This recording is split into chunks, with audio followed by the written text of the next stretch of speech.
किसान मोर्चा का राज्य सदन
भारतीय जनता पार्टी के राज्य सभापति श्रीमान दिलीप घोष जी, केंद्रीय मंत्री श्रीमान राहुल सिन्हा जी, उपाध्यक्ष पश्चिमी बंगाल श्रीमान विश्वप्रिय राय चौधरी जी, महामंत्री श्रीमान संजय सिंह जी, उपाध्यक्ष सुभाष सरकार जी, जिलाध्यक्ष पुरुलिया श्रीमान विद्यासागर चक्रवर्ती जी, संयोजक निर्मल कमकार जी, संयोजक विवेकानंद भट्टाचार्य जी, इतनी भारी संख्या में आज की सभा में उपस्थित मेरे बंगाल के सभी भाइयों बहनों, मैं आप सबका हृदय से अभिनंदन करता हूं।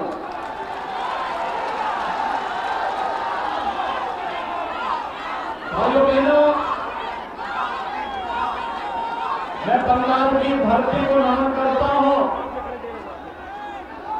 जिस धरती ने विपरीत परिस्थितियों में इस देश को संबल दिया था। आप सब जानते हैं ये बंगाल की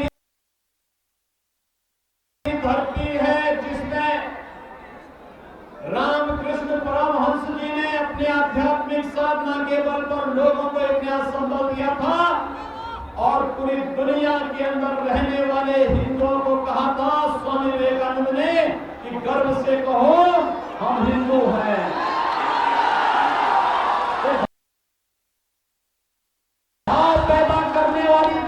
बंगाल की धरती है। स्वामी विवेकानंद ने दुनिया के अंदर रहने वाले भारतवंशियों से एक ही बात कही थी, अपनी धर्म और संस्कृति पर गौरव की अनुभूति करो, और गर्व की अनुभूति के अनुसार उन्होंने कहा था कि गर्व से कहो हम हिंदू हैं। और ये वही बंगाल की धरती है जिसने इस देश को राष्ट्रगान गुरुदेव रविंद्रनाथ टैगोर के द्वारा दिया। जनगण मन का जो गायन है, राष्ट्र ज्ञान का वो प्रतीक, वह गौरव बंगाल की धरती ने इस देश को दिया। तो इस देश के अंदर अंग्रेजों की गुलामी से इस देश को मुक्त कराने के लिए मंत्र बन चुका वंदे मातरम में राष्ट्रीय गीत भी बंगाल की धरती ने भारत को दिया। मित्रों, मुझे आश्चर्य होता है कि बंगाल की धरती तो वास्तव में भारतीय जनता पार्टी की धरती होनी चाहिए। क्योंकि भारतीय जनता पार्टी पूर्व जनसंघ के संस्थापक अध्यक्ष डॉक्टर श्यामा प्रसाद मुखर्जी इसी बंगाल की धरती की देन थे। और इसलिए मैं बंगाल के कार्यकर्ताओं के द्वारा बंगाल के अंदर एक निर्मम, एक बर्बर, एक अराजक, एक अलोकतांत्रिक, एक असंवैधानिक, एक भ्रष्ट सुश्री ममता बनर्जी के नेतृत्व की टीएमसी सरकार के खिलाफ जो मोर्चा लिया है, मैं आप सबका हृदय से इसके लिए अभिनंदन करता हूं। मित्रों, मैं अभी जिस रास्ते से आया हूं, मैंने देखा है बंगाल के अंदर आकर के देखा है, गरीबी अपनी आंख से देखी है। सुश्री ममता बनर्जी पिछले कई बार से मुख्यमंत्री हैं आपके बंगाल के अंदर, लेकिन पिछले 5 वर्षों के दौरान मोदी जी के नेतृत्व में पूरे देश के अंदर जो परिवर्तन आया है, 4.5 वर्षों के अंदर जो कार्य मोदी जी के नेतृत्व में पूरे देश के अंदर हुआ है, अगर उसका कुछ भी हिस्सा बंगाल ने ईमानदारी के साथ लागू करने का प्रयास किया होता तो संभवतः इन गरीबों के पास भी मकान बन गए होते, जिनके पास कच्चे मकान दिखाई दे रहे हैं, इनके मकान का पैसा ममता बनर्जी नेतृत्व की टीएमसी की सरकार और टीएमसी के गुंडे खा जाते हैं। ये पैसा इन गरीबों को नहीं मिल पाता है। कारण है क्योंकि यहाँ की सरकार स्वयं भ्रष्ट है। यहाँ के गरीबों को विद्युत कनेक्शन नहीं मिल पाता, यहाँ के गरीबों को रसोई गैस का निःशुल्क कनेक्शन नहीं मिल पाता, यहाँ के गरीबों को अच्छी सड़कें नहीं मिल पाती, यहाँ के गरीबों के खेतों को पानी नहीं मिल पाता है। कारण है कि यहाँ की सरकार भ्रष्ट है। यहाँ की सरकार विकास के मामले में सोचना नहीं चाहती, केवल यहाँ पर लोकतांत्रिक तरीके से शासन की योजनाओं को गरीबों की योजनाओं पर डकैती डालने का कार्य टीएमसी की सरकार बंगाल के अंदर कर रही है। और इसके खिलाफ भारतीय जनता पार्टी का कार्यकर्ता जिस निर्भीकता के साथ बिना रुके, बिना डिगे, बिना झुके, जिस बहादुरी के साथ लड़ रहा है, आपने केवल भारतीय जनता पार्टी के कार्यकर्ताओं को, देवतुल्य कार्यकर्ताओं का अभिनंदन करने के लिए मैं बंगाल की धरती पर विशेष रूप से आया हूं। आपने देखा होगा कैसे बंगाल के अंदर यहां की मुख्यमंत्री शारदा चीट फंड घोटाले से जुड़े हुए एक भ्रष्ट अधिकारी को बचाने का कार्य कर रही है। हम धन्यवाद देना चाहेंगे देश के सुप्रीम कोर्ट को। आज भी सुप्रीम कोर्ट ने कहा है कि जिस भ्रष्ट अधिकारी को बचाने का कार्य सुश्री ममता बनर्जी कर रही थी, आज कोर्ट ने कहा कि सीबीआई के पास जाना चाहिए उन्हें, और यहां में शिलोंग में जाकर के हाजिरी लगाएं और सीबीआई कोर्ट में वो राज को खोलें कि शारदा चीट फंड घोटाले में कौन कौन लोग जिम्मेदार हैं। ये राज न निकले, एक प्रदेश की मुख्यमंत्री धरना देने के लिए बैठ जाए, लोकतंत्र के लिए इससे ज्यादा शर्मनाक और निंदनीय दूसरा नहीं हो सकता है जो आचरण यहाँ की मुख्यमंत्री का रहा है। और इसीलिए हम कहना चाहते हैं, मित्रों, आप सब जानते हैं, पूरा देश जानता है, जब मई 2014 में सुप्रीम कोर्ट ने शारदा चीट फंड घोटाले की जांच जब सीबीआई को दी थी, तब तो मोदी जी के नेतृत्व की सरकार केंद्र में नहीं थी, देश के अंदर भारतीय जनता पार्टी की सरकार नहीं थी। उस समय तक कांग्रेस की सरकार थी, यूपीए की सरकार थी, और उस समय शारदा चीट फंड घोटाले की जांच सुप्रीम कोर्ट ने दी थी सीबीआई को, और सीबीआई उसकी जांच कर रही है। तो सीबीआई के कार्य में किस प्रकार की दखलंदाजी होती है, इन राजदारों को बचाने के लिए किस तरीके का कार्य यहाँ की मुख्यमंत्री कर रही है। और आज जैसे ही सुप्रीम कोर्ट का फैसला आया, उन्होंने यू टर्न किया, कहा कि हम तो सहयोग करने को तैयार हैं। जब सहयोग करने को तैयार थे तो धरना में क्यों बैठी थी? एक भ्रष्ट अधिकारी के घर में बैठ करके जाकर के धरने में क्यों बैठी थी? कैबिनेट की बैठक एक पुलिस अधिकारी के घर में, जिस पर आरोप है कि उन्होंने अपराधियों को बचाया है, उसके घर में क्यों बैठी थी? इसका मतलब है इस राज्य में बहुत कुछ छुपा हुआ है और टीएमसी इसके साथ ही धराशायी होने वाली है। बंगाल को एक भ्रष्ट और बेईमान सरकार से मुक्ति मिलने वाली है और इसलिए मित्रों, आप सबको मैं बधाई देने के लिए आया हूं। आपकी लड़ाई एक नया रंग ला रही है और मैं आपके पास इसलिए भी आया हूं। मुझे याद है 1.5 वर्ष पहले इसी बंगाल में शारदीय नवरात्र की दुर्गा पूजा और मोहर्रम का कार्यक्रम एक साथ पूरे देश के अंदर पड़ा था। बंगाल में ममता बनर्जी की नेतृत्व की टीएमसी सरकार ने मोहर्रम के कार्यक्रमों को अनुमति दी थी और दुर्गा पूजा के कार्यक्रमों पर रोक लगाने का कार्य किया था। उस समय कोलकाता हाई कोर्ट ने यहां की सरकार को जोरदार फटकार लगाई थी और मुझे बताया गया, जब मुझसे पूछा गया, हमारी सरकार से पूछा गया उत्तर प्रदेश में, कहा कि कैसे आप कार्यक्रम कर रहे हैं, मैंने कहा उत्तर प्रदेश में न दुर्गा पूजा पे कोई रोक है, न जन्माष्टमी में कोई रोक है, न शिवरात्रि पे कोई रोक है। हर पर्व और त्योहार हम शानदार तरीके से मना सकते हैं। सरकार सुरक्षा की गारंटी देती है और मैं आपसे कह सकता हूं, आज मैं एक ट्वीट देख रहा था सुश्री ममता बनर्जी का, उनके द्वारा कहा जा रहा था कि यूपी संभल नहीं रहा है। मैं बोलना चाहता हूं ममता जी से, यूपी बहुत अच्छे तरीके से संभल रहा है और मैं फिर कह रहा हूं, जिस दिन भारतीय जनता पार्टी की सरकार बंगाल के अंदर आएगी, टीएमसी के गुंडे अपने गले में तख्ती लटकाकर वैसे ही चलेंगे जैसे उत्तर प्रदेश में सपा बसपा के गुंडे अपने गले में तख्ती लटका करके चलते हैं और कहते हैं कि हमें बख्श दो, अब हम किसी के साथ अन्याय नहीं करेंगे, किसी का शोषण नहीं करेंगे। उत्तर प्रदेश के अंदर भारतीय जनता पार्टी सरकार का कार्य है कि गुंडे आज अपनी जान की भीख मांग रहे, किसी पर छेड़ने की बजाय, किसी को छेड़ने की बजाय और कहीं दंगा करने की बजाय आज सिर्फ अपनी जान की भीख मांग रहे हैं। ये उत्तर प्रदेश में भारतीय जनता पार्टी की सरकार है।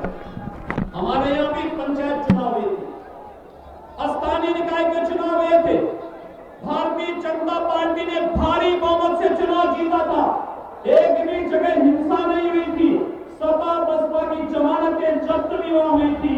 और मैं फिर कह सकता हूं, बंगाल के अंदर पंचायत चुनाव में भारतीय जनता पार्टी के कार्यकर्ताओं की जिस प्रकार की निर्मम हत्याएं हुई थी, जिस प्रकार से अन्य राजनीतिक दलों के कार्यकर्ताओं की निर्मम हत्याएं हुई थी, ये लोकतंत्र के लिए चुनौती है। एक असंवैधानिक कार्य करने वाली सरकार को सत्ता में बने रहने का कोई अधिकार नहीं होना चाहिए।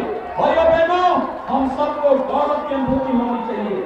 आज इस देश में आदरणीय मोदी जी के नेतृत्व में एक ऐसा नेता भारतीय जनता पार्टी ने देश को दिया है, जिन्होंने अपने करिश्माई नेतृत्व से केवल भारत का लोहा भारत के अंदर ही नहीं, गांव, गरीब, किसान, नौजवान, महिलाएं, व्यापारी, समाज के प्रत्येक तबके के हितों के लिए कार्य करने के साथ साथ जिन्होंने विश्व मंच पर भारत के गौरव को बढ़ाया है। आज आप जानते हैं, अमेरिका में चुनाव होते हैं तो अमेरिका में मुद्दा होता है कि अमेरिका की व्यवस्था कैसे चलेगी, तो उस समय एक बात सामने आती है। आज के जो राष्ट्रपति हैं अमेरिका के, श्री डोनाल्ड ट्रंप, याद करिए 2016 में जब राष्ट्रपति का चुनाव लड़ रहे थे, उस समय उन्होंने भी कहा था कि जैसे भारत के अंदर श्री नरेंद्र मोदी के नेतृत्व में वहां की सरकार कार्य कर रही है, वैसे ही अमेरिका के अंदर अमेरिका की सरकार भी कार्य करेगी। यानी विश्व मंच पर भारत का गौरव बढ़ा है। चैंपियन ऑफ अर्थ के रूप में आज भारत के प्रधानमंत्री श्री नरेंद्र मोदी जी को सम्मान दिया जाता है। आज विश्व मंच पर भारत की गरिमा को बढ़ाने वाले पूरे देश के अंदर योजनाओं का लाभ हर एक गांव, गरीब, किसान, नौजवान तक पहुंचाने वाले एक एक किसान को, अभी बजट में आपने देखा होगा, हर किसान को एक वर्ष में 6,000 रुपये सीधे किसान के खाते में डालने का कार्य मोदी जी की सरकार करने जा रही है। मोदी जी को मालूम था कि खाते में अगर पैसा नहीं डालेंगे तो बंगाल में टीएमसी के गुंडे गरीबों का पैसा खा जाएंगे, और इसलिए पैसा गरीब के खाते में सीधे जाएगा। बंगाल के किसानों को लाभ मिलेगा, बंगाल के मजदूरों को केवल 51 रुपया प्रति महीने देना है, और 60 साल की उम्र के बाद 3000 रुपये की पेंशन उन्हें प्राप्त होने लग जाएगी। ऐसे मजदूरों को, मध्यम आय वर्ग के लोगों की इनकम की लिमिट को 5 लाख से ऊपर करने की घोषणा, व्यापारियों के लिए की गई घोषणाएं, ये तमाम ऐसी घोषणाएं हैं जो एक आम नागरिक के जीवन में व्यापक परिवर्तन ला सकती है। और मित्रों, मैं आपको कह सकता हूं, भारतीय जनता पार्टी की सरकारें जहां जहां हैं वहां कहीं दंगा नहीं हो सकता, वहां कोई पर्व और त्योहारों में व्यवधान नहीं डाल सकता, लेकिन टीएमसी जैसी भ्रष्ट और बेईमान सरकारें जहां पर हैं वहां हिंदुओं को पर्व और त्योहार मनाने से रोका जाता है, मां दुर्गा की उपासना करने से, उनकी पूजा करने से रोका जाता है। और इसलिए हम सबको तय करना होगा, जो सरकार विकास करा रही है, ये बंगाल तो हमारा सांस्कृतिक राष्ट्रवाद का आधार रहा है। नेताजी सुभाष चंद्र बोस से लेकर के जगदीश चंद्र बसु से लेकर के, और एक लंबी परंपरा आई है। इस देश को गौरव होता है बंगाल की धरती पर, जब देश के अंदर राष्ट्रगान और राष्ट्रगीत दोनों बंगाल से दिया गया है, बंगाल से परंपरा आगे बढ़ी है। लेकिन आज बंगाल की परंपरा को रोकने का कार्य यहाँ पर टीएमसी की सरकार के द्वारा किया जा रहा है। हम सबको समझना होगा, टीएमसी को नैतिकता के आधार पर आज के सुप्रीम कोर्ट के फैसले के बाद सुश्री ममता बनर्जी और टीएमसी को नैतिकता के आधार पर स्वयं सत्ता में बने रहने का कोई अधिकार नहीं होना चाहिए। और मैं सबसे आह्वान करूंगा, बंगाल की जनता से अनुरोध करूंगा, आप सब इस भ्रष्ट सरकार के खिलाफ जिस प्रकार से आगे आकर के लड़ रहे हैं, मैं जानता हूं पंचायत चुनाव के दौरान यहां पर जिस प्रकार की हिंसा हुई थी, जिस प्रकार से 100 से ज्यादा निर्दोष कार्यकर्ताओं की हत्या हुई थी, और लगातार भारतीय जनता पार्टी के कार्यकर्ताओं पर हमले हो रहे हैं, इसका मुकाबला करना पड़ेगा। याद रखना, ये राजनीतिक आजादी बंगाल को फिर से लेनी पड़ेगी। बंगाल देश की स्वाधीनता का प्रतीक बना था, और बंगाल को पुनः इस कुशासन के खिलाफ लड़ना पड़ेगा, और इस कुशासन के खिलाफ अपना नैतिक समर्थन देने के लिए आज मैं आपके पास आया हूं। हमारे राष्ट्रीय अध्यक्ष आदरणीय अमित शाह जी के कई कार्यक्रम यहां लगे, उनके कार्यक्रमों में भी व्यवधान डालने का प्रयास किया गया, लेकिन आपने बिना झुके बिना डिगे टीएमसी के गुंडों से निपटते हुए कार्यक्रमों को जिस मजबूती के साथ किया है, आज भी मेरे हेलीकॉप्टर को उतरने की अनुमति नहीं दी पड़ी। मैंने हेलीकॉप्टर पुरुलिया के ऊपर खूब उड़ाया, लेकिन कहीं अनुमति नहीं मिली। फिर मैं बाई रोड ही आया, मैंने कहा मैं आपके पास आऊंगा और आपके बीच में आया हूं, आपका अभिनंदन करने के लिए आया हूं, आप सबका स्वागत करने के लिए आया हूं, और आपका आह्वान करने के लिए आया हूं कि मोदी जी के नेतृत्व में हम सबको गौरव की अनुभूति करनी चाहिए। हमारे पास मोदी जी के नेतृत्व में एक वैश्विक मानचित्र पर भारत को दुनिया की महाशक्ति के रूप में स्थापित करने वाला एक यशस्वी नेतृत्व हमारे पास है। हम मोदी जी और कमल निशान पर विश्वास करके भारत को दुनिया की महाशक्ति के रूप में आगे बढ़ाने के लिए एक बार पुनः बंगाल को टीएमसी के गुंडागर्दी से, अराजकता से, भ्रष्ट शासन से मुक्ति दिलाने के अभियान के लिए हम सब मिलकर के अभियान के लिए आगे बढ़े। यही आह्वान आप सबका करते हुए मैं आप सबका एक बार पुनः अभिनंदन करता हूँ, बंगाल की धरती को कोटि कोटि नमन करता हूँ, और आप सबके प्रति आपका स्वागत करते हुए वाणी को देता हूँ विराम। जय जय श्री राम, जय जय श्री राम। आज के सभाकाज आप देखें, ये रैली आपने सुना, वो निसंदेह ऐतिहासिक क्यों थी, उसके पीछे आप समझने की कोशिश कीजिए। ममता ने रोका, यानी कलकत्ता की सीएम, पश्चिम बंगाल की सीएम ने इनके हेलीकॉप्टर को लैंड नहीं करने दिया, उत्तर प्रदेश के मुख्यमंत्री। और उसके बाद पुरुलिया में इतनी जनसभा, इतनी भीड़, इसलिए इस रैली को ऐतिहासिक आप कह सकते हैं। सीएम योगी आदित्यनाथ ने कहा यहां पर जो भ्रष्ट सरकार है इसे उखाड़ फेंकिए और भारतीय जनता पार्टी की सरकार को यहां पर लाइए।